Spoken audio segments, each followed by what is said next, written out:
Now, let me go to Sandra. You are with Standard & Poor's. I wanted to finish with you at least for this first round of questions, because if we're talking about institutional investors, bringing them to participate in the infrastructure project in Africa, many of them would want to hear the views of global rating agencies such as Standard & Poor's. So I'd like you to share your views as to, what it will take. What are some of the steps that will need to be taken to try to attract institutional investors into infrastructure project in Africa, please? Thank you. Good morning, everybody. My job at Standard & Poor's is on the commercial side, and I relationship manage the Canadian pension funds, a couple of Middle Eastern sovereign wealth funds, and a few of the Far Eastern sovereign wealth funds. I also look after business development for project finance, which means that I work very closely with developers and sponsors. As you appreciate, the infrastructure world is quite small, so you find the same sponsors working in Africa as they're working in Latin America and in Asia. And then, very quick health warning that I'm obliged to give as a regulated body is that as a rating agency, we do not provide advice, we provide independent opinions. So, to the question from the chair, I think with infrastructure, whether you're looking at a project or you're looking at a corporate, even if it is an airport, and you're looking for investors, be they domestic or international, first thing, think about who it is you want to attract. The pension funds and the insurance companies are looking for long-term, and by long-term, I'm saying 7 years plus investments. The infrastructure funds, they're in the game for 3 to 5 years. They will flip their investment in you, and this is predominantly the debt investment. The other thing that I've heard regularly, and it goes hand in hand with infrastructure, are regulators. Not so much in project finance, but in the corporate space, where you have electricity companies, water companies, airports. I haven't seen it so much in ports. What the investors are looking for are, they're not only looking for a regulator. Most countries have regulators.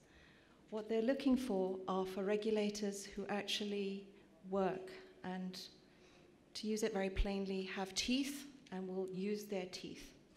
So that means they have a utility company or water company, tariff is set, or it does not even work hard at putting in the capex that is required, the minimum capex that's required by regulation.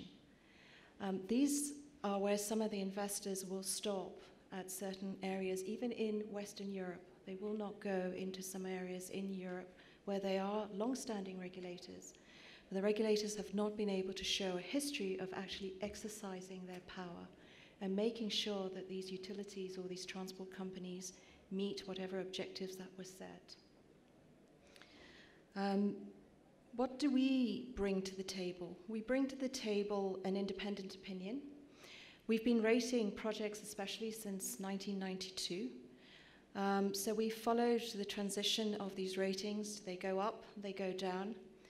And that we show that we've got enough knowledge within our organization as to how a mining project in Australia operates in comparison to a mining project in Brazil.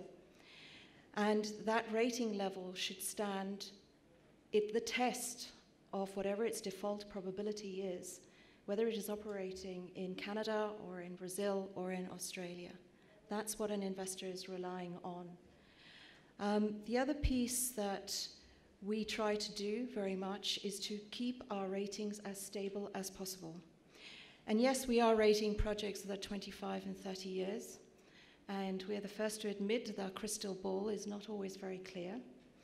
But what we're trying to do is make sure that we look at a project during the construction phase and during the operation phase and try to see what is put into the project, not by us, by the advisors or the developers or the governments, to mitigate any risk. And ultimately, what our rating is speaking to is probability of default.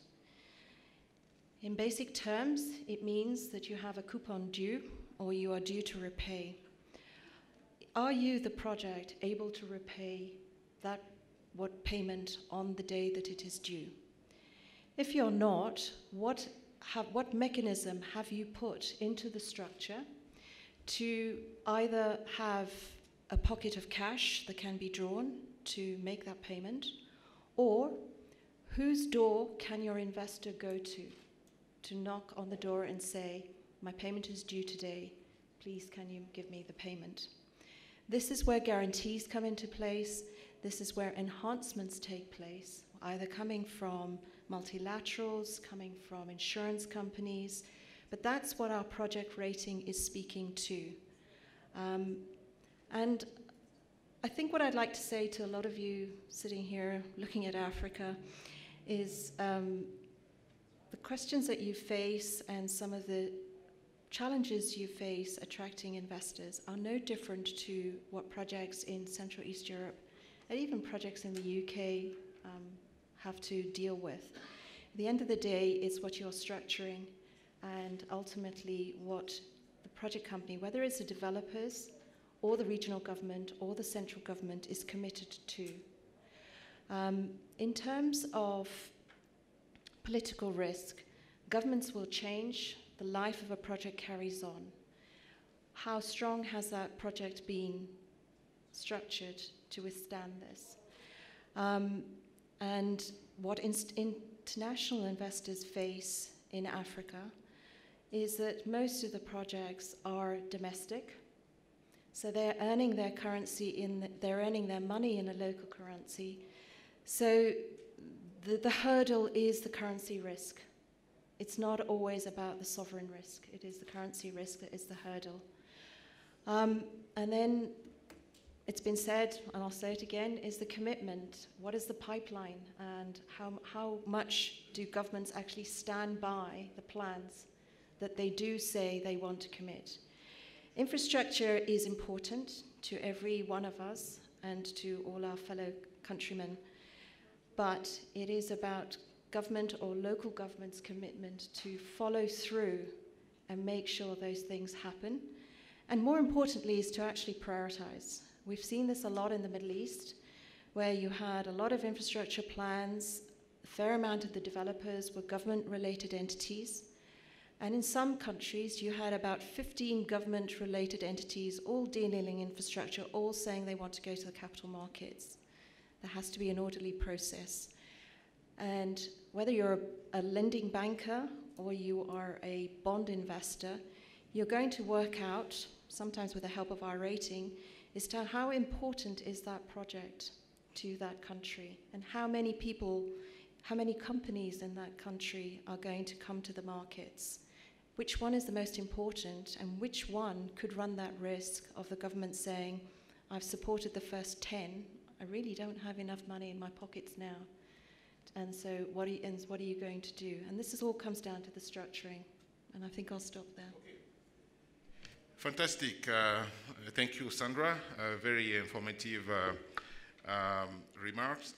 I think one of the things that you said many things, but this issue of currency risk in infrastructure project is even more acute these days in the context of Africa because of the macroeconomic challenges, the headwinds that the continent is facing due to the sharp decrease in commodity prices. Certainly, currency risk is in most infrastructure projects is an issue because in most infrastructure deals have local currency revenues.